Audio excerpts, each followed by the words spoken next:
That's the word I'm after. 76 love. Heads.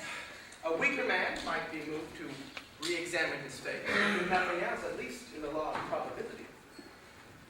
Heads. The law of probability, it has been oddly asserted, is something to do with a proposition that if six monkeys were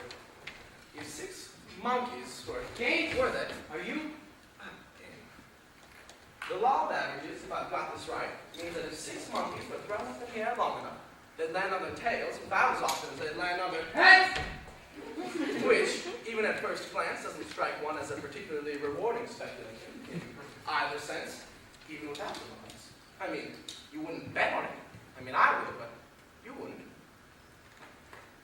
Heads. Would you? Heads.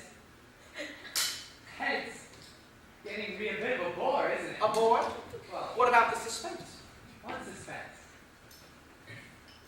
It must be the law of diminishing returns. I feel the spell about to be broken.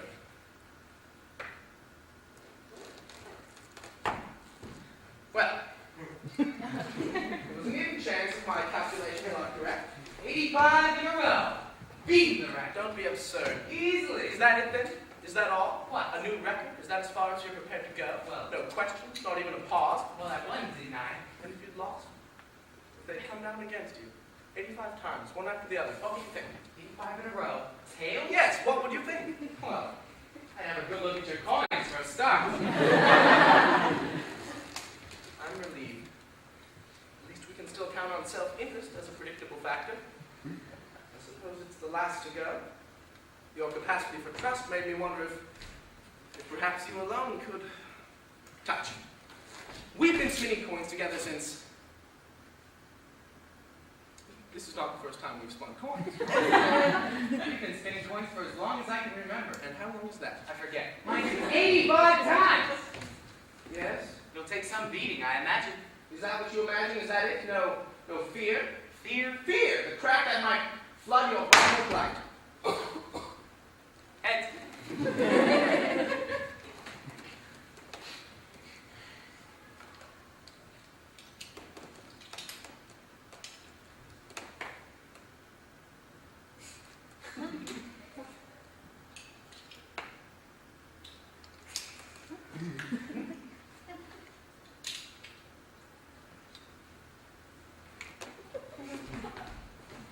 I'm So afraid. am I.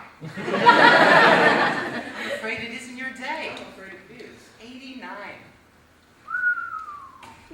It must be indicative of something besides the redistribution of wealth. List of possible explanations. 1. I'm willing.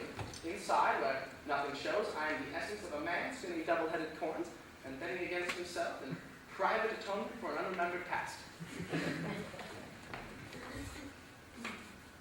Heads. 2.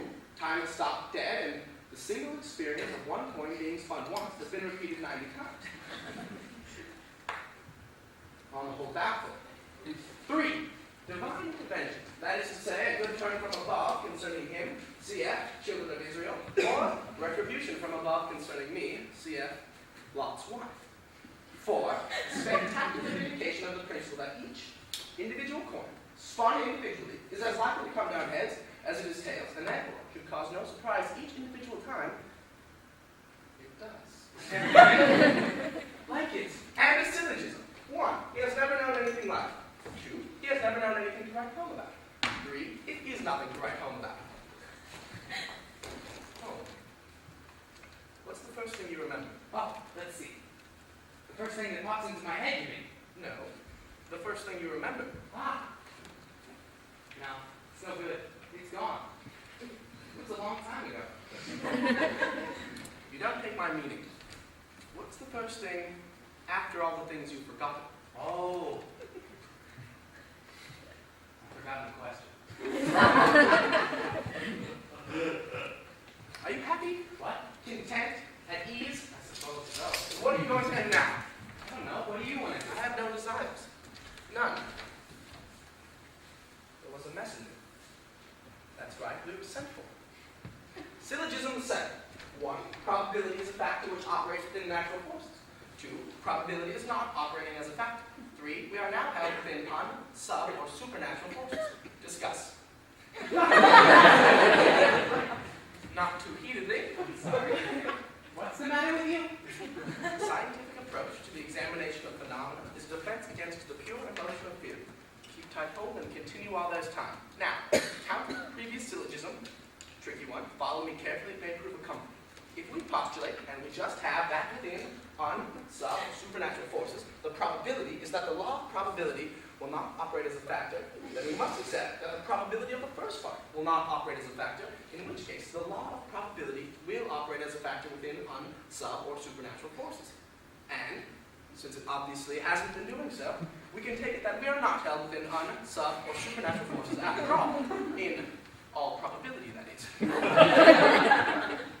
Which is all very well, except that we've been spinning coins together since I don't know when, and in all that time, if it is all that time, I don't suppose either of us has been more than a couple of coins up or down. I hope that doesn't sound surprising to you, because its very unsurprisingness is something I'm trying to keep hold of. Now, the equanimity of your average tosser of coins depends upon a law, or rather, a tendency, or let us say, a probability, or at any rate, a mathematically calculable chance, which ensured he would not upset himself by losing too much, nor upset his opponent by winning too often. This made for a kind of confidence, a kind of harmony, that related the fortuitous and the ordained in a reassuring union which we recognized as nature. The sun came up about as often as it went down in the long run, and the coin showed heads about as often as it showed tails. Then, a messenger arrived. We were sent for. Nothing else happened.